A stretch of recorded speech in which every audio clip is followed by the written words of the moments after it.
Hey everybody, Justin Phillips here with Remax Professionals, and I have Jeff Darley here with Padgett Business Services. Hi everyone. And he is my favorite accountant, so I thought I'm not supposed to ask any or answer any questions about tax advice. So I thought I'd bring Jeff in here to talk about what people are asking me lately, and that is capital gains. So we're going to talk about that today. Got one person who, that's a couple who have had a townhome for less than 2 years, and here in Colorado things appreciate quite a lot. So they are worried about if they're going to have to pay capital gains when they sell in 2024, because a lot of people are trying to make their plans on what they're going to do next year. Common question.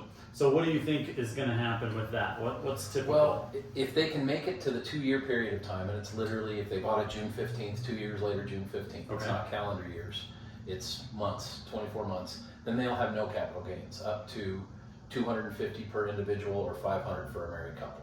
Okay, so they got to be in that 2-year period. Correct, they must be over that 2-year period. What if they don't? Then they have to pay capital Okay, gains? they do, but it's reduced by what?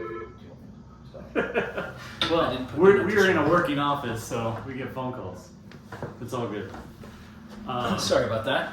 Sorry. So if they're not inside of the 2-year window, Okay. and say they live in it for 12 months, for example, Mhm. so half the time that they needed to, then they're going to pay half the capital gains. Okay. Okay, but they still get their exclusion. So it's the exclusion's just reduced by the reduced amount of time. So they would get $125 per person or $250 per couple, basically. So if they're within that, like say if it's a single person, they're within that half, the 1 year mark. So it's half of 250, which is 125. Correct. And so if they didn't appreciate more than 125, they're good. Basically, yes. Does that include like my realtor commission and all the Correct, stuff? Fees correct. That they have So to pay? yeah, so what you do is you take the purchase price of the property for all capital gains. You Okay. add any improvements that were done.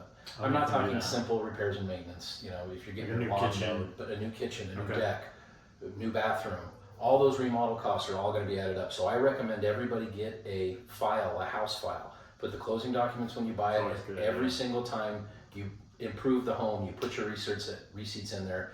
So if it's 2 years, 10 years, 20 years down the road, you have a file that has everything you've ever done to the home. So that's my recommendation, is get a house file, and every time you buy a house, start a house file. It's not a yearly house file, it's up for that house until Right. bought. And that's good, but if they're there a year, they probably didn't do that many renovations. They probably if they're didn't. moving right away. They probably didn't. But then also another cost is the closing costs of the home.